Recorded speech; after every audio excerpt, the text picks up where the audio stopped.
बिस्मिल्लाहिर्रहमानिर्रहीम। अस्सलाम वालेकुम तलबा व तालिबात। आप लोग ऐसे ही हौसला अफजाई करते रहेंगे तो मैं मजीद वीडियोस इस तरह से बनाता रहूँगा। और आज की हमारी वीडियो तफसीली सवालात के बारे में है। राइटिंग में शॉर्ट क्वेश्चंस तो मैंने आप लोगों को बता दिया था कि पैटर्न क्या है। लॉन्ग क्वेश्चंस कैसे लिखने हैं उसके पैटर्न के बारे में आज की वीडियो है। तो उसमें सबसे पहले आप लोगों ने सेंटर में मेन हेडिंग देनी है, उसका सवाल नंबर आप लोगों ने लिखना है। मैंने पहले भी आप लोगों को अपनी पिछली वीडियो में बताया था कि हर मेन हेडिंग आप लोगों ने सेंटर में देनी है। सवाल नंबर जो भी है आप लोगों ने यहां पर लिखना है, सेंटर में हेडिंग देनी है। मेन हेडिंग के बाद आप लोगों ने तफसीली सवालात के जवाबात की हेडिंग देनी है। ये भी दोनों तरफ से कोशिश करनी है कि सेंटर बने इसका। मेन हेडिंग है ये भी, तो यहां पर आप लोगों ने लिखना है तफसीली सवालात के जवाबात।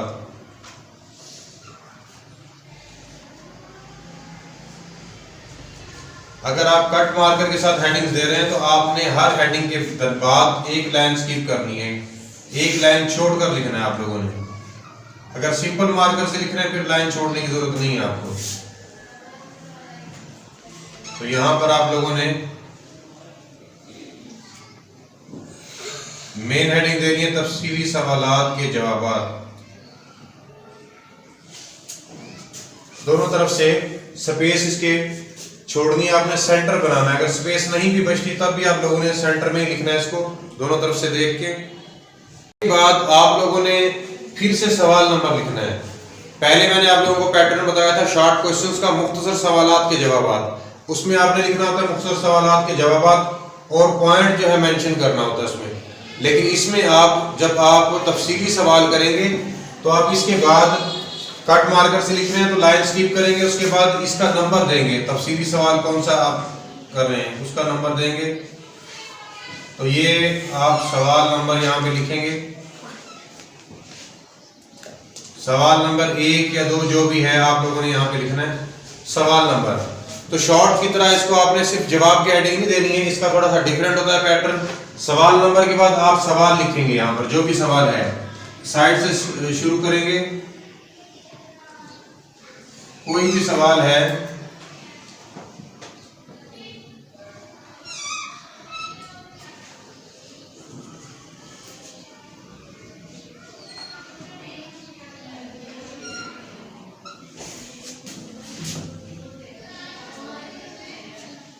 सवाल कुछ भी हो सकता है, लेकिन मैं सिर्फ आप लोगों को मिसाल दे रहा हूं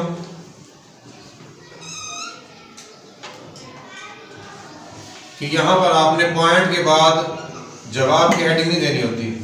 जैसे शॉर्ट क्वेश्चन में मैंने समझाया था कि सिर्फ पॉइंट की हेडिंग, उसके बाद जवाब की हेडिंग, सवाल लिखने की जरूरत नहीं है। लेकिन इसमें आप लोग सवाल लिखते हैं और सवाल लिखने के बाद आप लोग फिर जवाब की हेडिंग वैसे ही एक लाइन स्किप करके आप लोग देते हैं नीचे यहां पर।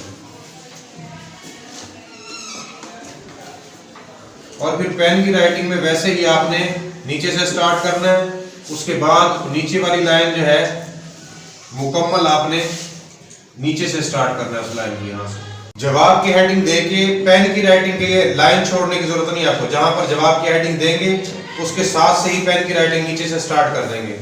ये सामने की जगह छोड़ेंगे, नीचे से स्टार्ट कर देनी है। लेकिन इससे पहले आपने लाइन छोड़नी है, सवाल लिखना है, सवाल से पहले लाइन छोड़कर आपने सवाल नंबर लिखना है। यानी ऊपर से आप लोगों को समझाता हूँ, सवाल नंबर 5, फिर लाइन स्किप करनी है, तफसीली सवालात के जवाब, लाइन स्किप करनी है।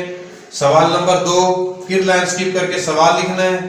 2 लाइनों पर आता है सवाल तो 2 लाइनों पर लिखें, लाइन स्किप करने की जरूरत नहीं है सवाल लिखते वक्त। लेकिन सवाल के बाद लाइन स्किप करनी है और जवाब से पहले लाइन स्किप करनी है। एक लाइन छोड़कर आप लोगों ने लिखना है, फिर जवाब की हेडिंग के बाद पेन की राइटिंग आप लोगों ने स्टार्ट करनी है। तो ये आपका तफसीली सवालात के जवाबात का पैटर्न है। जब आप तफसीली सवालात करेंगे तो इसी पैटर्न के साथ करेंगे। तो उम्मीद है कि आपको आज की वीडियो पसंद आई होगी। चैनल को सब्सक्राइब करना मत भूलिएगा। मजीद आपको बोर्ड पैटर्न के बारे में, ये दूसरी वीडियो थी हमारी, मजीद वीडियोस आएंगी इम्तिहानात से पहले आप लोगों को टोटली उर्दू, इस्लामियात, मुताला पाकिस्तान, इन तर्जुमातुल कुरान, तमाम मज़ामीन का पैटर्न आप लोगों को मैं बताता रहूँगा। तो अगर वीडियो पसंद आई है तो लाइक करें, शेयर करें, कमेंट करें और चैनल को सब्सक्राइब करना मत भूलें। आप कमेंट लाजमी करके बताएंगे कि आपको नेक्स्ट वीडियो इसकी चाहिए या ये वीडियो आपको कैसी लगी। दुआ में याद रखिएगा। अल्लाह हाफिज़।